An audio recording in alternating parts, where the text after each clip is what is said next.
I haven't been around for a few weeks now because I've been so busy making Sing Rainbows videos, because we're a family business and we make videos for kids, and normally Helena's meeting the customers and seeing them, and she teaches them in classes in a town up the road called Oxted. So we've been busy making films, and they do take a lot of work, to be honest. By the time you've spent a day filming everything, which actually follows normally 2 or 3 days of recording sound and music, etc., and balancing the vocals, and would you believe, tuning the vocals, and doing that all on a video editor, takes a while. So the videos take about, I think, 2 to 3 days for audio, a day for filming, which is good because the light stays the same, keeps it consistent, and then by the time I've edited it, that's the next day. We're talking about another day then on top of that to sort out any problems. So we're talking about what, 2 or 3 days audio, 1 day filming, 2 days editing. There goes the week. So it has been really hectic.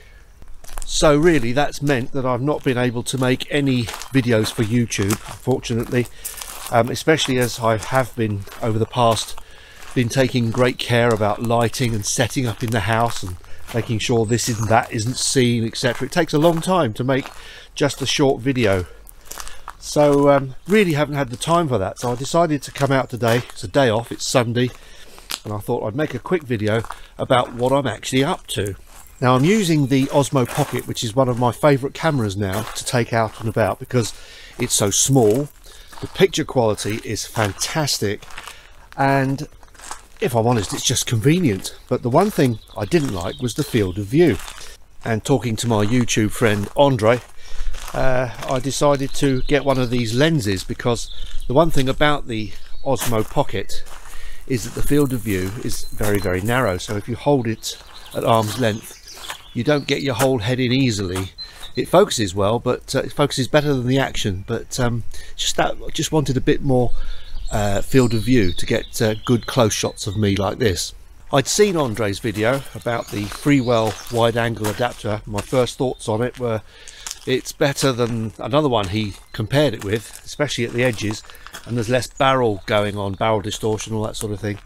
So I decided to get one of these lenses, and I'm now using it, and it's fantastic because I'm not having to use a selfie stick and hold this much further away to get my head in. And hopefully there's not too much distortion on my face or on my body. I'm just having a look at the screen there, on the shoulders perhaps, but I'm delighted with it. It's really very good. Now just to compare with and without, this is a shot of me head on, and I'm holding it arm's length with my arm actually bent. Now if I take the lens off, and excuse while I do this, here we go, and that's the shot you get with my in the same position with the lens removed. So it just shows you this thing is working. I put it back and now I've got it back on. So to get the same field of view, there you are. Now I've really got my arm bent quite a lot. So this wide angle is useful for the Osmo Pocket without a doubt, just to see if there's any barrel distortion or pulling out of my nose as I get closer. Hopefully I haven't gone too ugly and too nosy pointy when I'm too close. Don't know if that was in focus, but I am delighted with this lens. In all honesty, it works really well. It's a shame that the Pocket didn't come with that kind of lens fitted already, actually. So if I'm honest, my favourite setup is this Osmo Pocket, because it's small, the sound isn't too bad when you attach a microphone to it, and now with the wide angle lens you get a nice wide field of view. So here's where I'm currently walking with the lens on. I'm going to quickly whip the lens off again, and that's the same view with the lens removed. I have seen videos where they recommend that you put the lens on after you boot the Osmo up, and I suspect that's because probably they think the lens might go flying off because it's only held on magnetically. But what I found is if you put it on afterwards, what can happen is the gimbal starts to shake a little bit occasionally. Get a little bit of judder on that gimbal, it's quite sensitive. So I tried booting it up with it on and it was fine.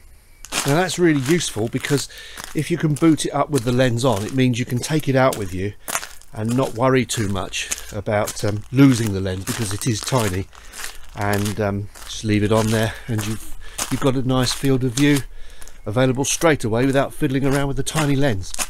So I'm really chuffed with the lens. It works well, it looks sharp to me, it looks okay, and I've got a nice little setup to take around and about without being too obvious. And at the moment I'm in a tiny little village that I live in, and this place, you do anything like make footsteps and people notice, and you see people looking out of their windows. And with this kind of machine, it's not so obvious.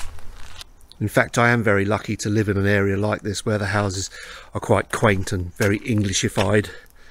It's a tiny village, no noise, and it's lovely. But the unfortunate thing about that is neighbours and people around will hear you and see you because it's such a small place, and everyone knows who other people are as well. So you're always going to get caught if you're filming, aren't you? So this is quite a nice camera to use for this kind of thing.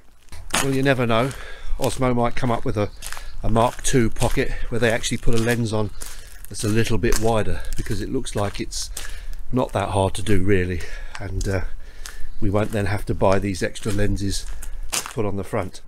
The only thing I don't like about using this wide angle lens is I'm no longer able to use an ND filter on the front, or sometimes what I use, especially on days like today, a graduated filter to stop the sky looking so white, because it's quite white and cloudy today. And I very often use an ND that goes, you know, a graduated ND to bring the sky down, which in effect brings the stuff down below up, so you get a much more balanced exposure. And that's a shame, you can't do that with this lens.